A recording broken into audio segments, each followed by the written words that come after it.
After a bit of a hiatus, we're bringing the Discuss series back on Fridays because of the ACG International Podcast live stream over on Carrick's Twitch channel, which means that normally I don't stream on Fridays unless it's early in the morning, like we did last Friday, or later on in the afternoon.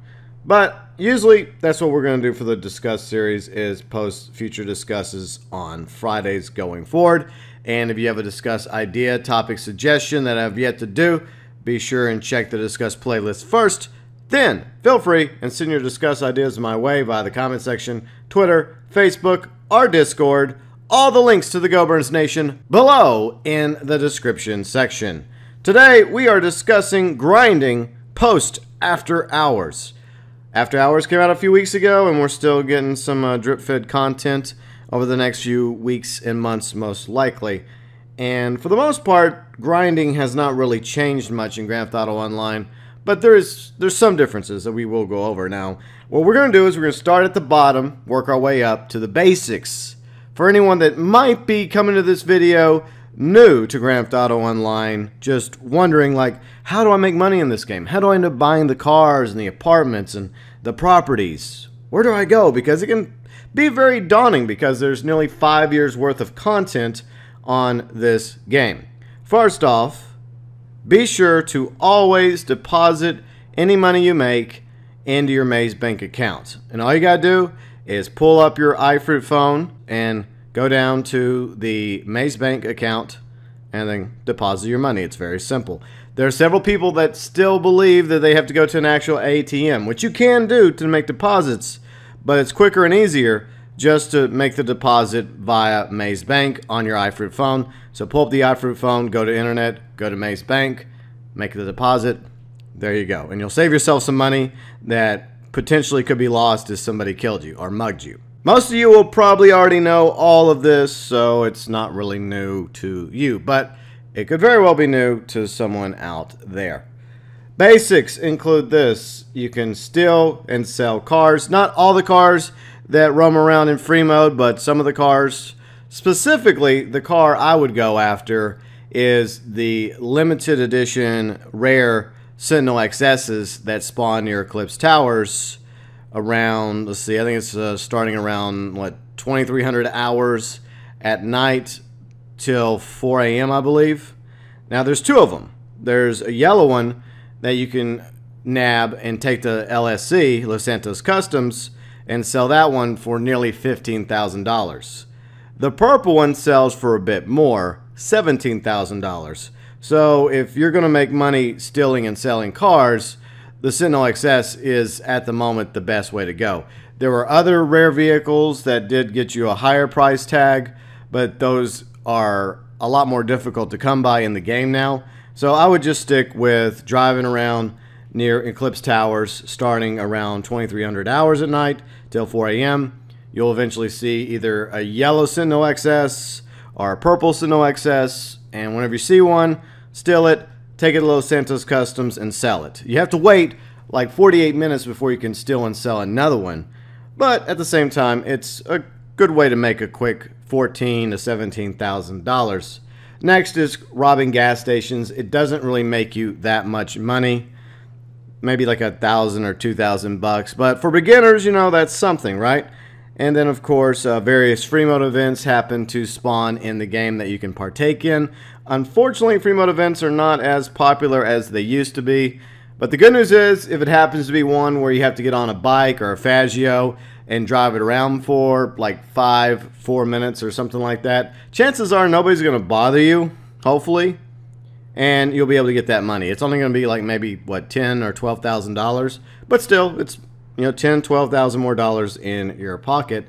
There's also the San Andreas Flight School, which Riley has been doing over on her channel, so plug for Riley. And this is something a lot of people don't really think much about, because it's been in the game for a while, all the way back to last gen. It's a good way to get better at flying the aircraft in the game, learning certain maneuvers and tricks, and sometimes it can get a little salty. But it's also another way you can make money in Grand Theft Auto Online. And Flight School is all the way down at LSIA. You'll see like a little aircraft icon. You just go down there and start the flight school challenge, and it'll make you a little bit of money. The next one is, of course, all the various jobs in Grand Theft Auto Online, such as doing races, stunt races, transform races, special vehicle circuit races, hot ring circuit races, or whatever they call it now, adversary modes. There's tons of adversary modes in the game, death matches, LTSs, survivals. If you manage to survive all 10 waves in survival, you can get $30,000. It takes a while, but at the same time, it's really good at working on your PvP, at the very least going up against waves of NPCs. So there's other jobs in the game that you can do that not only give you RP, but they also give you money. A little bit here, a little bit there. It does add up over time. Next are the contact missions, and as you continue to rank up in the game, you will unlock better paying as well as more difficult contact missions. You'll start off with Lamar and Gerald, eventually Simeon. Then you get up to, say, Lester, Ron, Trevor, Martin, and some of those actually pay rather well, and there's some little tips and tricks that you can do to more easily accomplish certain contact missions. They're not as popular as they used to be. People still play them, but that's not really the main thing that people do to grind now. But it is still a good way to go in, do contact missions in order to make a few $1,000s here and there, and you just keep doing them, grinding them, and it will make you some money, especially as you get higher and higher in rank. Heists is another big one, another way you can make money. Introduced to Grand Theft Auto Online in 2015. You get yourself, you get 3 others, you go do the heists. First off, you start a Fleeca job with 2 people, then you do all the other ones, and the payouts are pretty good for those as well, plus they're a lot of fun. They unlock discounted prices for the heist vehicles, and there's also several bonuses you can get by accomplishing certain challenges when it comes to heists. The big one is, of course, the Criminal Mastermind Challenge, and this one you have to do on hard. You have to do it with the same 4 people. You have to do all the setups in order. You have to do the heists in order, and you cannot die. You can fail, but you can't die. If you manage to get from Fleeca all the way to the end, you know, doing the finale of Pacific Standard without dying, you will get $10 million. It's daunting, but it is doable. I've done it twice now, once on Xbox One, and a few weeks ago we did it over on the PlayStation 4. Cormac, Kane, Riley, and myself. Now there's also the Doomsday Heist, which came out in December last year.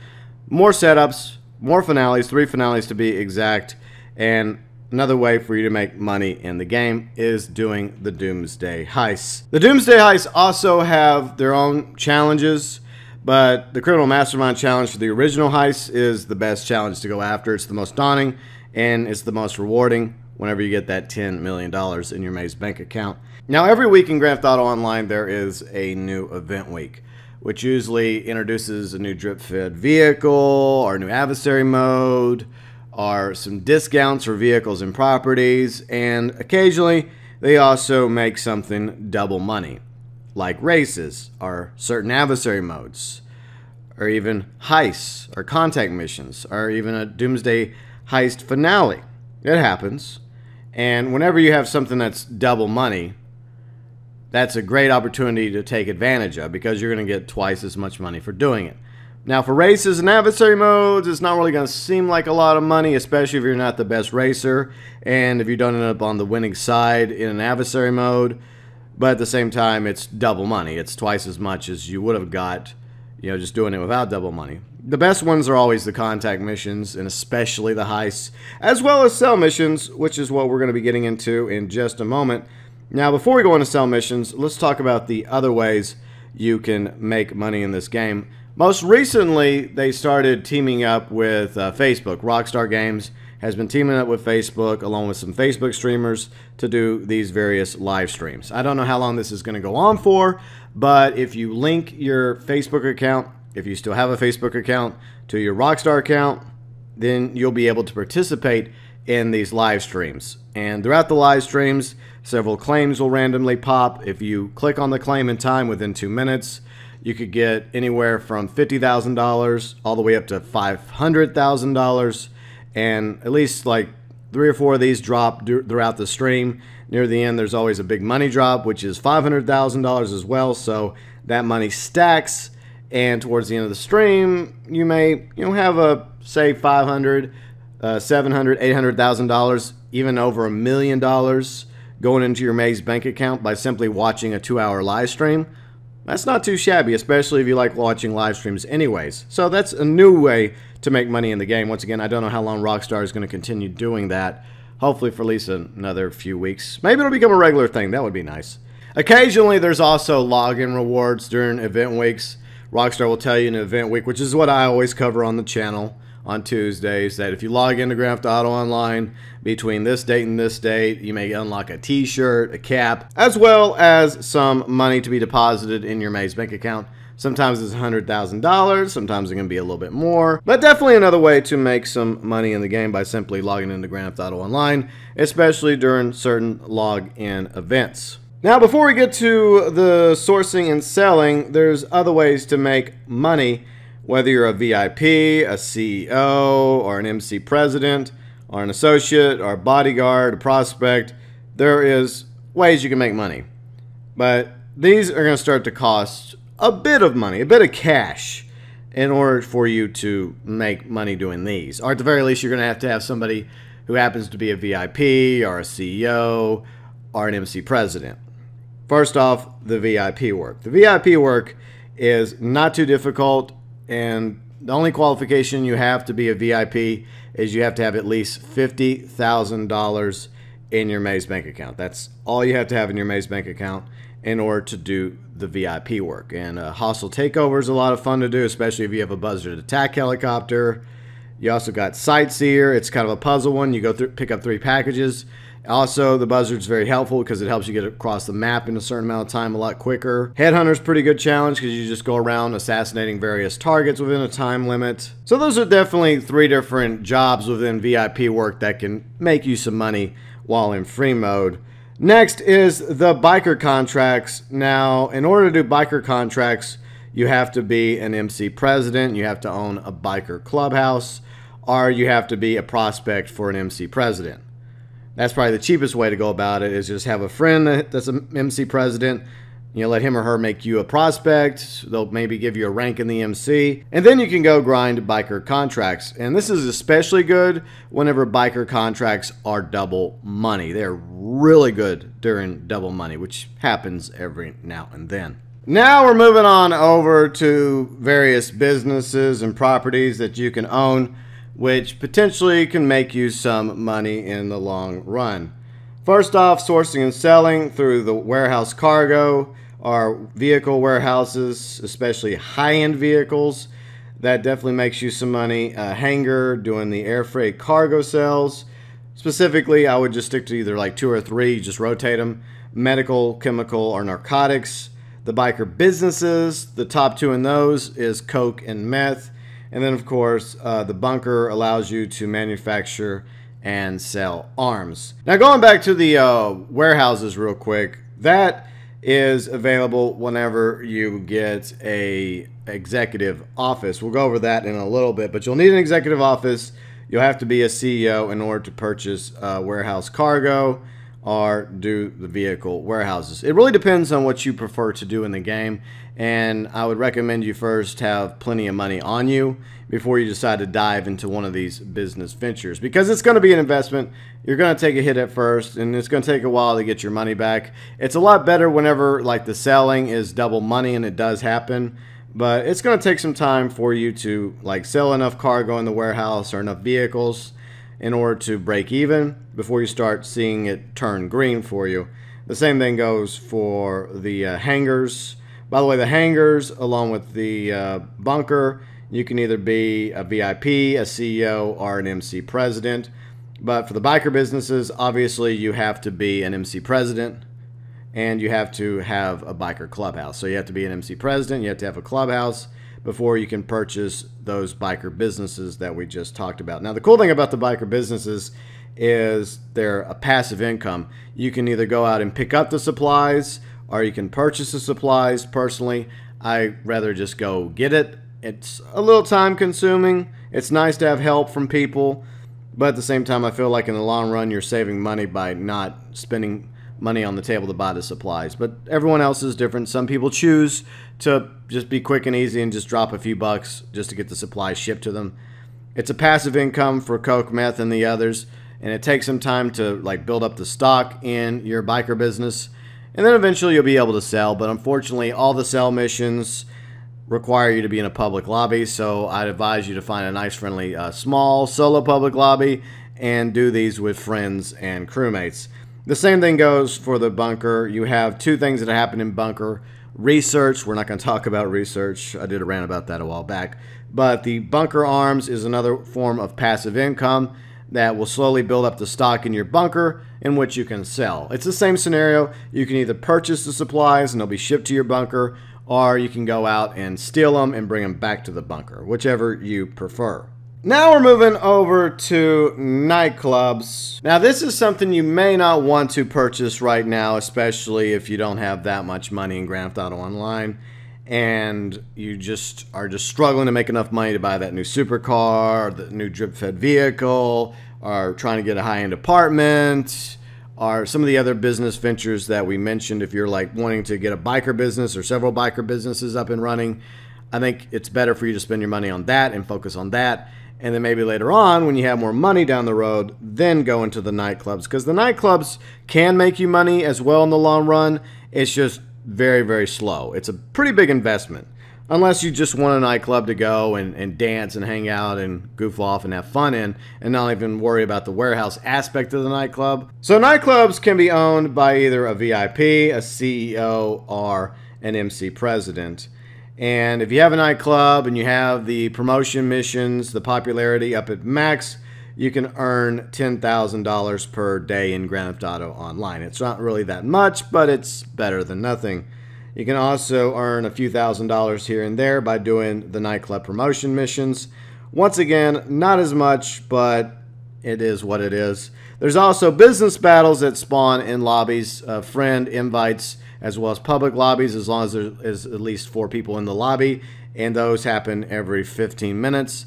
And it's a good way to get additional crates, catch them, and steal them, and take them back to your nightclub, and eventually you can add that to whatever you end up selling down in your nightclub warehouse. Alright, so let's talk about the nightclub warehouses. Even with all the upgrades and multiple businesses to assign the techs to, making money in the nightclub warehouse is slow, but at the same time, it's another passive way of making income in the game. Upgrades and techs do cost additional money. And unfortunately, the same thing goes when it comes to the biker businesses, the bunker, the hangar. A lot of this stuff has additional funds, additional things you can customize, modify, upgrade. That's going to cost even more money out of your pocket. The same thing goes with the nightclub, as well as the warehouse deep within and underneath the nightclub. When it comes to the nightclubs, in my honest opinion, it's only for those that already have everything else in the game so far. They have the businesses they want, they have the warehouses they want, or the hangar, or the bunker, etc. They've done all the heists, they've done all the doomsday heists, they got plenty of money. They're just looking for something else to do, something new, and invest into. Because the nightclubs and the nightclub warehouse is a very, very long investment indeed. Now let's backtrack and say that you are a new player in the game, and you've been making money, you've been grinding your tail off, you've been helping friends moving crates or doing biker businesses, you've been doing whatever it takes to put money in your maze bank account, whether it's the heist, doomsday heist, etc. And you now are ready to start purchasing items in the game, like not just vehicles, but potential properties and businesses. Here's a bit of advice I have. Go cheap, go low. And eventually when you have more money, then you can buy higher end stuff. Now, yes, you do need a high-end apartment because it comes with a heist planning room, which allows you to do the heists or host the heists. So you really do want a high-end apartment because it also comes with a 10-car garage. Now, the cheapest high-end apartment you can purchase is Del Perro Heights for $200,000. So yes, you will need $200,000 to purchase the Del Perro high-end apartment. Now let's just say you want to go into the biker business, right? Say that's your appeal. So a biker clubhouse is what you're going to need first and foremost. The biker clubhouse is not too shabby. There are some customization options that may up the price tag a little bit. But it does come with a 10 biker garage, which means you can store 10 motorcycles in your MC clubhouse. In order to become MC president, you have to have a biker clubhouse. It includes the biker contracts we mentioned a few minutes ago. And eventually, if you also want, you can get biker businesses like coke, meth. Now, the cheapest biker clubhouse you can own is up in Great Chaparral for $200,000. Once again, that's without any customization. And when it comes to the biker clubhouse, I advise you not to get the mechanic that you can purchase. Save your money because you can't even sell your motorcycles with that mechanic anyways. Just drive down the road to the nearest LSC and do the customization for your motorcycles there instead. And he's kind of annoying too. All right, so let's talk about VIPs once again. It allows you to do VIP work as long as you have at least $50,000 in your Maze Bank account. We already went over that. Now, being a CEO also allows you to do the VIP work. VIPs can own these properties, by the way: hangar, bunker, facility, nightclub. If you don't want to spend money on an executive office to be a CEO or the biker clubhouse in order to be an MC president. So if you have no interest in like the cargo warehouses or the vehicle warehouses or the biker clubhouses or the biker businesses, you just want to be a VIP, you want to go as cheap as possible and have that minimum $50,000 in your bank account. By the way, that money does not go to Rockstar. It's just a minimum requirement. You still have the $50,000. It's just that's what they require you to have in order to be a VIP. But that's cool because it allows you to do the VIP work that we went over a moment ago. And you can also still technically own some properties in the game, like the hangars, as well as the bunker, the facility for Doomsday Heists, and the nightclubs. Now, in order to be a CEO, you're first going to need an executive office. Now, without customization or the executive garages, the cheapest executive office is Maze West for $1 million. And as I mentioned a moment ago, CEOs can also do VIP work. But in order to have the warehouse cargoes and vehicle warehouses, you have to be a CEO. The other cool thing about owning an executive office is you can purchase executive garage space. I think up to 30 vehicles. If you have a vehicle collection that you're growing, it's definitely a good way to go. I would once again advise you not to get the mechanic that you can purchase because once again, you cannot sell your vehicles through that mechanic, that shop. It's a custom auto shop. And at the same time, she's kind of annoying. It's just better to go to LSC to customize, mod, and sell vehicles that you no longer want. Now, if your only interest when it comes to the hangar is to do the sourcing and selling for the air freight cargo, then you probably don't need to spend the $1 million for an aircraft workshop unless you happen to be wanting to buy helicopters and planes and jets to customize and tweak and modify. Now, when you're grinding and you're trying to make as much money in the game as possible, you're trying to build your business empire, always be mindful about what you're spending your money on. That's why I talked about the customization that comes with some of these various properties, like the executive office, the hangar, bunker, facility, nightclubs, because those are unsellable. Once you buy them, you keep them forever. You cannot sell your executive office. You cannot sell your warehouses. You cannot sell the hangar, bunker, facility, or nightclubs. You're keeping it, along with the biker clubhouse. You got to keep them forever. They're unsellable. So just make sure it's something you actually want to have and continue to use and take advantage of and make money at before you put down money to buy them. And always be mindful of all the extra customization options that you're given. Some are necessary, like for spawn locations. Others, like the wall safe in the executive office, do not get the wall safe. It's absolutely meaningless and pointless. So do not get the wall safe. And like I said, some of those shops you should not be purchasing either for the biker clubhouse or the executive garage, because there's already a place you can go to customize vehicles in the game, and it doesn't cost you anything except for the money to customize the vehicles and upgrade them. It's really just a matter of convenience, I suppose. Now, if there's one vehicle that I would advise grinders in Grand Theft Auto Online to get, that is an old favorite of mine. It's the workhorse of grinders, the Buzzard. It's been in the game since launch, October 2013.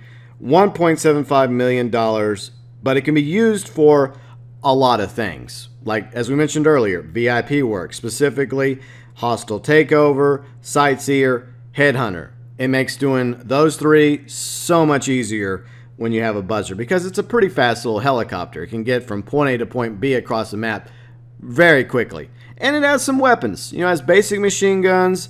It has missiles, not the best missiles in the game, and you can only shoot like 2 at a time before a cooldown period. Not too long of a cooldown period, but at the same time, the buzzard is a tried and true workhorse in Grand Theft Auto Online. It can also be spawned if you're a CEO. So if you're a CEO and you already own the buzzard attack helicopter, you can spawn it nearby for free, which is awesome, by the way. It's definitely very helpful when you're a CEO. And you can also use the buzzard in various contact missions. I've been doing this for years now. Specific contact missions we'll go over is trash talk, denial of service, artificial scarcity, on the list, and a few others as well. The buzzard definitely makes those contact missions a lot easier. It's also usable during certain smugglers run sourcing missions, like flying under bridges, and alternatives when you don't really want to use the provided vehicles, like the Sea Breeze. If you don't want to go bombing tugboats, you can just use the buzzard. Unfortunately, the homing is disabled whenever you're doing those specific missions, but you can kind of like manually aim the buzzard, and if you get really good at it, you can hit a tugboat, you can hit a stationary target with the rocket. So in my opinion, the buzzard is a very good investment to have, even though it's an old attack helicopter in the game compared to some of the newer stuff that we have now, like the Hunter, the Akula, for example. There's still a special place in my heart for the buzzard. So there you have it. My thoughts, my views, my opinions about grinding in Grand Theft Auto Online post after hours. What to do, what not to do, certain steps I think you should take, especially if you're new to Grand Theft Auto Online. And yes, there are new players every day joining this game. And hopefully some of the information I provided proved useful. And if you are also a grinder in GTA Online and you have some additional tips and tricks to add, feel free and leave them below in the comment section.